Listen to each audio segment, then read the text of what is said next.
അപ്പൊ അത്ര വമ്പൻ വ്യവസായികളാണെങ്കിൽ പോലും അറസ്റ്റ് ചെയ്യാൻ പറ്റും, പിടിച്ച് ജയിലിലിടാൻ പറ്റും, ഒരു സംശയവുമില്ല അതിന്.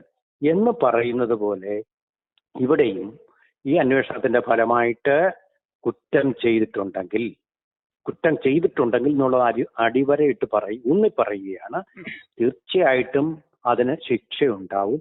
ശ്രീ രാജേന്ദ്രൻ, മാസങ്ങളായിട്ട് നമ്മൾ കേൾക്കുന്ന ഇതാണ് മുഖ്യമന്ത്രി മന്ത്രി വീണ വിജയന്റെ മാസപ്പടി കേസ്. ഈ മാസം ഫെബ്രുവരി 1 കേന്ദ്രം SFIയുടെ അന്വേഷണം പ്രഖ്യാപിക്കുന്നു. വെറും 5 ദിവസത്തിനകത്ത് തന്നെ ഇന്ന് എറണാകുളം ആലുവയിലെ CMR ഓഫീസിൽ SFIയുടെ മിന്നൽ റെയ്ഡ്.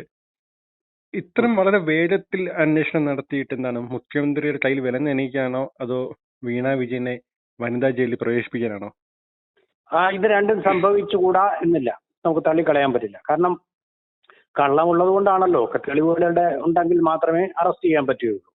അപ്പോൾ ഇതിലിപ്പോ നമുക്കറിയാൻ പറ്റുന്നത് മുഖ്യമന്ത്രിയാണോ കള്ളം പറയുന്നത്, അതോ ഈ അഴിമതി അന്വേഷിക്കുന്ന കമ്പനി രജിസ്ട്രാറുടെ കീഴിലുള്ള വിഭാഗമാണോ? അതായത് ഗുരുതരമായ അഴിമതി അന്വേഷിക്കുന്ന വിഭാഗം, സീരിയസ് ഫ്രോഡ് ഇൻവെസ്റ്റിഗേഷൻ എന്നാണല്ലോ അതിന്റെ പേര്. അപ്പൊ ആ ഇൻവെസ്റ്റിഗേഷനാണ് നടക്കുന്നത്. അപ്പൊ ഇത് നമ്മൾ ചോദിക്കുമ്പോൾ മുഖ്യമന്ത്രി പറയുന്നത് എന്റെ കൈകൾ ശുദ്ധമാണ്, എന്റെ ഭാര്യയുടെ റിട്ടയർമെന്റ് ആനുകൂല്യങ്ങൾ കൊണ്ട് തുടങ്ങിയ സ്റ്റാർട്ടപ്പ് കമ്പനിയാണിത്. ഇതല്ല നമുക്ക് വേണ്ട ഉത്തരങ്ങൾ വേണ്ടത്.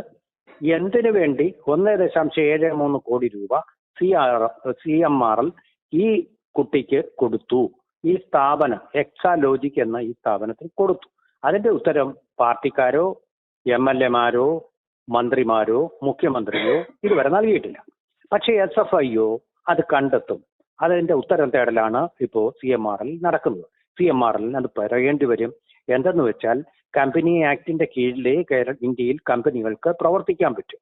അപ്പോൾ അവരോട് സത്യങ്ങൾ തുറന്നു പറഞ്ഞില്ലെങ്കിൽ CMRLന്റെ ഭാവി അപകടത്തിലാവും എന്നുള്ളത് കൊണ്ട് സത്യം പറയേണ്ടി വരും.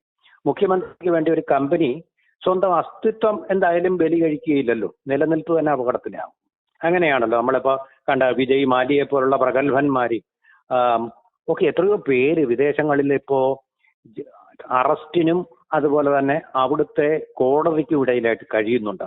അത്ര ശക്തന്മാര് പോലും, സഹാറയുടെ ആൾ ഇന്ത്യയിലെ ജയിലിൽ തന്നെ കഴിയുന്നുണ്ടല്ലോ.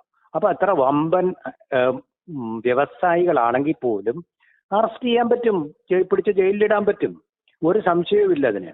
എന്ന് പറയുന്നത് പോലെ ഇവിടെയും ഈ അന്വേഷണത്തിന്റെ ഫലമായിട്ട് കുറ്റം ചെയ്തിട്ടുണ്ടെങ്കിൽ എന്നുള്ള അടിവരയിട്ട് ഊന്നി പറയുകയാണ്, തീർച്ചയായിട്ടും അതിന് ശിക്ഷയുണ്ടാവും. ആ ശിക്ഷ അനുഭവിക്കേണ്ടതായി. ഞാൻ മറ്റൊരു ചോദ്യം, ഫെബ്രുവരി 1 കേരള BJPയിലേക്ക് PC ജോർജും മകൻ ഷോൺ ജോർജും ഡൽഹിയിൽ പോയി അമിത്ഷയും കണ്ട് അന്വേഷണം എടുക്കുന്നത്. അന്ന് തന്നെയാണ് SFIയുടെ ഈ അന്വേഷണം പ്രഖ്യാപിക്കുന്നത്.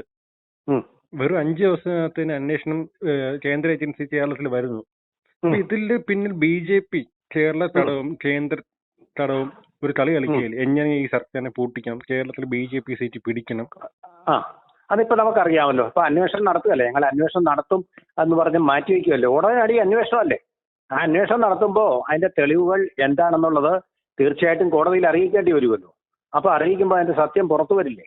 അതെങ്ങനെ വെച്ച് അങ്ങനെ ഉണ്ടെങ്കിൽ ഇപ്പൊ എന്തെങ്കിലും കള്ളത്തരം നടത്താത്ത സ്ഥാപനമാണെന്ന് SFIക്ക് ബോധ്യമുണ്ടെങ്കിൽ തീർച്ചയായിട്ടും അവരിത് വെച്ച് താമസിപ്പിക്കും, അടയിരിക്കുമായിരുന്നു. ഇതിന്റെ ഒരു സംശയത്തിന്റെ നിഴൽ ഉണ്ടാക്കത്തക്ക രീതിയിൽ.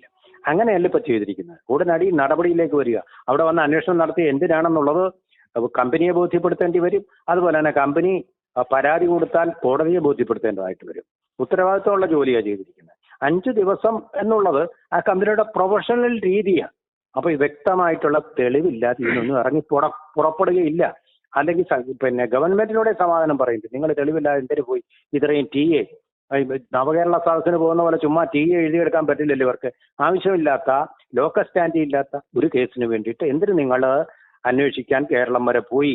അപ്പൊ ഇത് വളരെ ഗുരുതരമായിട്ടുള്ള ഒരു ഫ്രോഡ് ഇതിനകത്ത് ഇൻവോൾവ് ചെയ്തിട്ടുണ്ടെന്ന് പ്രഥമ ദൃഷ്ടിയ, അതാണല്ലോ നമ്മൾ പറയുന്നത്, FIR പ്രഥമ ദൃഷ്ടിയ അവർക്ക് ബോധ്യപ്പെട്ടിട്ടുണ്ട്. അല്ലെങ്കിൽ ഈ അന്വേഷണത്തിന് പുറപ്പെടുകയില്ല. കുറെ തെളിവുകൾ ഒരു പക്ഷേ ഞാൻ സംശയിക്കുന്ന PC ജോർജിൽ നിന്നല്ല, ഷോൺ ജോർജ് ഇതിനെക്കുറിച്ച് പഠിച്ച് തെളിവുകൾ ശേഖരിച്ചിട്ടുണ്ട്, അദ്ദേഹം കൊടുത്തിട്ടുമുണ്ട്. ഇനിയിപ്പോൾ ഷോൺ ജോർജ് കേരള രാഷ്ട്രീയത്തിലെ ഒരു പ്രധാന ഫിഗറായിട്ട് പോവുകയാണ്. PC ജോർജ് മിക്കവാറും തിരശ്ശീലയ്ക്ക് പിന്നിലേക്ക് മാറ്റപ്പെടും. ഷോൺ ജോർജിന്റെ ഈ കാര്യത്തിൽ ഒരു നടപടി ഉണ്ടായാൽ, അതായത് ജയിലിലേക്ക് പോകേണ്ട അവസ്ഥ മുഖ്യമന്ത്രിക്കോ മകൾക്കോ വന്നാൽ തീർച്ചയായിട്ടും കേരള രാഷ്ട്രീയത്തിലെ ഒരു ജായിന്റ് കില്ലറായിട്ട് തന്നെ ഷോൺ ജോർജ് രേഖപ്പെടുത്തപ്പെടുമെന്നുള്ള കാര്യത്തിൽ യാതൊരു വിധമായ സംശയമില്ല. തന്നെയല്ല ഇവരെ മറ്റൊരു കാര്യം ചോദിച്ചു. ഇപ്പൊ ഷോൺ ജോർജ് ഇങ്ങനെ എന്താണ് മുഖ്യമന്ത്രി മകൾക്കെതിരെ അന്വേഷണത്തിന് മുൻനിർന്നു. ഷോൺ പറഞ്ഞു വെച്ചത് എന്റെ കുടുംബത്തിനോട് കാണിച്ചത് അന്ന് മുതൽ ഞാൻ പിണറായിയുടെ പിറകെ ഉണ്ട്. അപ്പൊ ഇതൊരു പ്രതികാര നടപടിയായിട്ടല്ലേ? ആയിക്കോട്ടെ, പ്രതികാര നടപടി ആയിക്കോട്ടെ. രാഷ്ട്രീയത്തിൽ പ്രതികാരം സാധാരണമാണല്ലോ. ഈ പ്രതികാരമൊക്കെ പിന്നെ അവര് മാത്യു ജി കുഴൽനാടിനോട് കാണിക്കുന്നുണ്ടല്ലോ. അതുപോലെ തന്നെ VD സതീശനെതിരെയും കാണിച്ചല്ലോ, PV അൻവർ വഴി.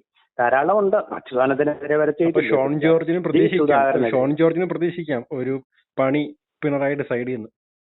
സൈഡിൽ നിന്നല്ല, ഇപ്പം പറയുന്നുണ്ട് സൂര്യനാണ് അദ്ദേഹത്തിന്റെ അടുത്ത അന്വേഷണത്തിൽ വരുന്നവരെല്ലാം കത്തിച്ചാമ്പലായി പോവാന്ന് MP ഗോവിന്ദൻ മാഷ് പറയുന്നുണ്ട്.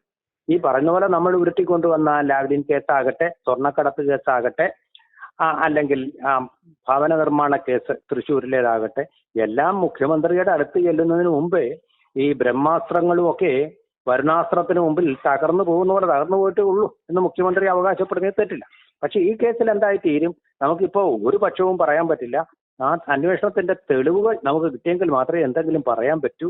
ആ അന്വേഷണത്തിൽ എന്തുകൊണ്ട് ഈ പണം കൊടുത്തു എന്നുള്ളതിന് ലോജിക്കലായിട്ടുള്ള, എക്സ്ട്രാ ലോജിക്കലായിട്ടുള്ള ഒരു ഉത്തരം കിട്ടണം. ആ ഉത്തരം കിട്ടിയാൽ ആ കമ്പനിയിൽ നിന്ന് വന്നവർ തിരിച്ചു പോയിക്കോളും, തിരിച്ചു പോയിക്കോളും. അല്ലെങ്കിൽ അവരുടെ നടപടികൾ തുടരും. ആ തുടരല് ഒരുപാട് വെളിപ്പെടുത്തലുകൾ നടത്താൻ സാധ്യതയുണ്ട്. അത് കേരള രാഷ്ട്രീയത്തിൽ വലിയ രാഷ്ട്രീയ മാനങ്ങൾ ഉള്ളതാണ്. എന്ന് വെച്ചാൽ ലോക്സഭാ തെരഞ്ഞെടുപ്പ് അടുത്തേക്ക് വന്നുകൊണ്ടിരിക്കുന്ന ഒരു സന്ദർഭമാണ്. അതുപോലെ തന്നെ ഇവർ കള്ളം പറയുന്നുള്ളതിന് ഏറ്റവും വലിയൊരു ഉദാഹരണമാണ് കേന്ദ്ര ഗവൺമെന്റ് 59,000 കോടി രൂപ തരാനുണ്ടെന്ന് പറഞ്ഞത് എന്നിപ്പോ തെളിഞ്ഞിരിക്കുകയാണ്. കേന്ദ്ര ഗവൺമെന്റ് സത്യവാങ്മൂലം ബജറ്റ് ദിവസമായതുകൊണ്ട് പറയുക, വളരെ വ്യക്തമായിട്ട് പറഞ്ഞ് അങ്ങനെ കൊടുക്കാനേ ഇല്ല. ഇവർ വരവിൽ കഴിഞ്ഞ് ചെലവാക്കിക്കൊണ്ടിരിക്കുന്നു. ഈ കടം കുറയ്ക്കണമെന്ന് റിസർവ് ബാങ്ക് പറഞ്ഞിട്ടുള്ളതാണ്. അതായത് കേന്ദ്രത്തിന്റെ ഭരണഘടനാപരമായിട്ട് ആർട്ടിക്കിൾ 293 വകുപ്പ് 293 പറയുന്നത് ഫിസ്ക്കൽ ഓട്ടോണമി ഓൺലി ഫ്രം SFIയുടെ മിന്നൽ റെയ്ഡ് ഇന്ന് CM ഓഫീസ് നടത്തുന്നു. അപ്പൊ അവർക്ക് ഒരു പ്രധാന തെളിവ് കിട്ടിയാൽ ഈ 8 മാസം വേണ്ടല്ലോ കേസ് അന്വേഷിക്കാൻ. വേണ്ട, തെളിവ് കിട്ടിക്കഴിഞ്ഞാൽ തെളിവ് കോടതി ഹാജരാക്കും. പ്രൈമാ ഫേസി കേസെടുക്കുക എന്നുള്ളതാണ്. കേസ് അവരെ കസ്റ്റഡിയിൽ എടുക്കുക, ചോദ്യം ചെയ്യുക, അതിന്റെ അടിസ്ഥാനത്തിൽ അറസ്റ്റ് രേഖപ്പെടുത്തി 24 മണിക്കൂറിനകം കോടതിയിൽ ഹാജരാക്കി മുന്നോട്ട് പോവുക. അതുതന്നെ BJP നേതാവ് PC ജോർജ് പറഞ്ഞ പോലെ പിണറായി വിജയന്റെയും മകളുടെയും സമയം ദിവസം എണ്ണിത്തുടങ്ങി എന്ന് പറയുന്നത്. അതെ, അവർ മുൻകൂർ ജാമ്യത്തിന് അപേക്ഷിച്ചിട്ടുണ്ടോ എന്ന് നമുക്കറിയില്ല. അതിനുള്ള നടപടികളൊക്കെ അവരും എടുത്തുക. ആ കാര്യം കൂടി നമ്മൾ ഓർക്കണം. മുൻകൂർ ജാമ്യം അവർ രഹസ്യമായിട്ട് തന്നെ ചിലപ്പോൾ എടുത്തിരിക്കാം, നടപടി വരുമെന്നുള്ളതുകൊണ്ട് ആ ഒരു കാര്യം കൂടി നമ്മൾ മുൻകരുതൽ എടുക്കാതിരിക്കില്ല. അല്ലെങ്കിൽ അവർക്ക് വേണ്ടി SFIയുടെ അന്വേഷണത്തിന്റെ വിവരങ്ങൾ പുറത്തു വരുമ്പോൾ അറിയും എന്തൊക്കെയാണ് കേരള രാഷ്ട്രീയത്തിൽ നടക്കുന്നത്. നന്ദി ശ്രീ രാജേന്ദ്രൻ, ഒരുപാട് നന്ദി. Okay, thank you.